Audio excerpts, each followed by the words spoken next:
Olá a todos, somos do grupo 6, intitulado Softmax. O nosso projeto é sobre a classificação de score de crédito. O objetivo de negócio do nosso projeto foi desenvolver um critério de análise de um modelo preditivo, de credit score, diante dos potenciais clientes bancários que ficarão inadimplentes no cenário de concessão e análise de crédito, como créditos, empréstimos e financiamentos. Já para o objetivo de modelagem, por se tratar de uma classificação multiclasse, o objetivo é estimar o score associado a cada cliente e mês de interesse, considerando as três possíveis classes de crédito de análise: Poor, Standard e Good. A métrica de avaliação adotada para esse projeto foi a acurácia balanceada, por se tratar de um problema multiclasse. Obtivemos dois datasets com 28 colunas no total, sendo 80.000 linhas para treino, o dataset de treino, e 20.000 linhas no dataset de teste. Uma característica bem interessante desse dataset é uma dependência temporal que variava de janeiro até agosto, totalizando 8 linhas, ou seja, 8 observações por cliente neste dataset. As três variáveis com dados sensíveis foram retiradas do dataset, que tinham a identificação, o nome e o número do seguro social das pessoas. A variável Customer ID a gente usou como uma variável identificadora para a gente conseguir agrupar por esses 8 registros para cada cliente. Já as outras variáveis categóricas, como monthly, occupation, type of loan, etc., nós realizamos o label encoding pelo motivo de a gente testar hipóteses em modelos que lidam bem com esse tipo de dado, que são modelos ensemble baseados em árvore de decisão. Em relação às variáveis numéricas, usando então a dependência desses 8 registros, e para as variáveis que não se alteravam em função do tempo, a gente imputou dados que eram ou corrompidos ou com missing. A gente utilizava a moda entre essas 8 observações. Agora, para as variáveis numéricas, que tinham uma evolução em função do tempo, nós imputamos com um valor ou anterior ou posterior, a fim de manter a evolução ou mesmo a distribuição dessa variável. A variável target do nosso modelo possuía 3 classes: Poor, Standard e Good. E ela apresenta também o desbalanceamento entre essas classes. Entretanto, entre o conjunto de teste e o conjunto de treino, a distribuição dessas duas classes desbalanceadas eram similares. A primeira etapa para a gente entender melhor os nossos dados foi identificar se existia correlação entre as variáveis de entrada do modelo. A gente encontrou então variáveis que tinham alta correlação entre si e variáveis que tinham baixa correlação entre si, a fim de interpretar melhor esses dados. Um outro ponto importante no entendimento foi avaliar a relação entre as variáveis de entrada, com a variável target, a fim de avaliar alguns modelos para saber se a variável target a gente conseguia separar a variável target em função dos valores das variáveis numéricas de entrada do modelo. Bom, nos 4 gráficos à esquerda, a gente pode ver uma clara dependência com a variável target, ou seja, a gente consegue ver valores mais baixos ou mais altos associados a uma classe específica. Em contrapartida, no gráfico à direita, a gente consegue ver uma variável numérica que não tem dependência com a variável target. Então, independente do valor ser baixo ou alto, a gente não consegue identificar uma classe bem definida entre o range do dado. O modelo de ponto de partida foi o Random Forest, sem tratar o desbalanceamento das classes. Todos esses modelos que nós vamos apresentar aqui foram modelos que foram treinados com validação cruzada com 30 folds. Este modelo, que é o nosso modelo baseline, a acurácia balanceada média entre esses modelos da validação cruzada foi de 83%. Entretanto, é possível observar um sobreajuste desse modelo, né, pela distância entre a métrica de teste e a métrica de validação nesse gráfico. Para tentar lidar com o sobreajuste, a gente testou outros modelos mais sofisticados que lidam melhor com esse tipo de problema. O modelo de escolha foi o LightGBM, que apresentou uma acurácia balanceada média de 76%.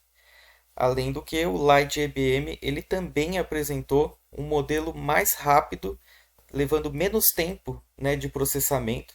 E isso gerou para a gente mais tempo de tentativas de testes de hipóteses com outras formas de manipulação dos dados ou modelos com paradigmas diferentes. O modelo apresentou uma variância na métrica de performance na validação cruzada, né? Entretanto, ele lidou melhor com o sobreajuste, possibilitando testar outros métodos de busca de hiperparâmetros também. Testamos os métodos de busca de hiperparâmetros com o paradigma bayesiano, né, com a biblioteca Optuna. Esse gráfico aqui é um exemplo da evolução do hiperparâmetro que está em vermelho e a acurácia balanceada que está em verde, em função dos trials de evolução da busca. Ao todo foram realizados 64 trials. Desses, 32 foram usados como aquecimento e 32 foram usados como busca efetivamente. E o ponto ótimo foi encontrado no trial 52. Bom, ao testar o modelo LightGBM com os hiperparâmetros ótimos, né, que a gente obteve na otimização de hiperparâmetros, a gente teve uma acurácia balanceada média de 86%, que conseguiu ser superior ao modelo baseline e ao nosso modelo inicial com LightGBM. Bom, em relação ao modelo com os hiperparâmetros default, né, a gente conseguiu diminuir a variância da métrica de performance na validação cruzada. E em relação com o modelo default, o modelo apresentou melhor desempenho em lidar com esse sobreajuste, né? Ou seja, ele diminuiu a distância entre a métrica nos dados de treino com os dados dos dados de teste, ou melhor, dos dados de treino com o dado de validação. Bom, a performance do nosso modelo de escolha, né, ou o nosso modelo final, que foi o LightGBM, usando os hiperparâmetros buscados com o Optuna, né, foi uma métrica de acurácia balanceada de 67%. Aqui a gente pode ver a matriz de confusão desse modelo, apresentando uma diagonal bem equilibrada.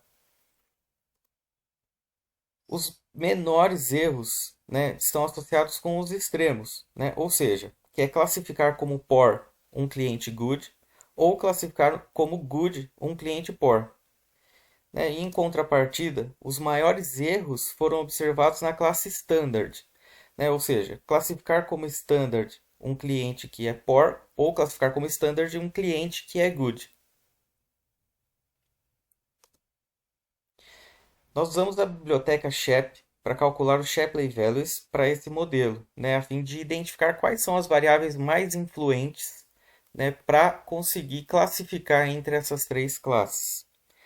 E as três variáveis mais influentes foram Credit Mix, Outstanding Debt e Interest Rate. Assim como as três menos influentes foram Age, Monthly Balance e Num of Loan.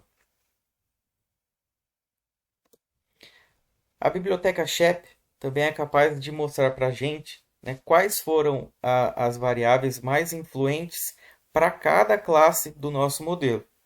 Né? Então, para a gente entender um pouco melhor, ou ser mais breve, que a principal variável da classe Poor foi Outstanding Debt, a principal variável da classe Standard e para a classe Good foi o Credit Mix.